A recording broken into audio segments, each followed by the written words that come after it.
أعوذ بالله من الشيطان الرجيم.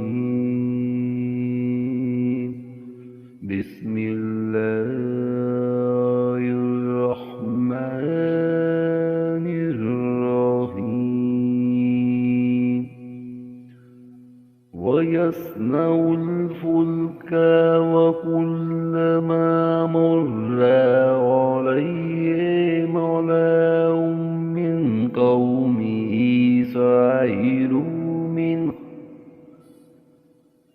قال إن تسخروا منا وإنا نسخر منكم كما تسخرون। वो नूह अलैहिस्सलाम कश्ती बनाने लगे। इनकी कौम के जो सरदार इनके पास से गुजरते वो इनका मजाक उड़ाते।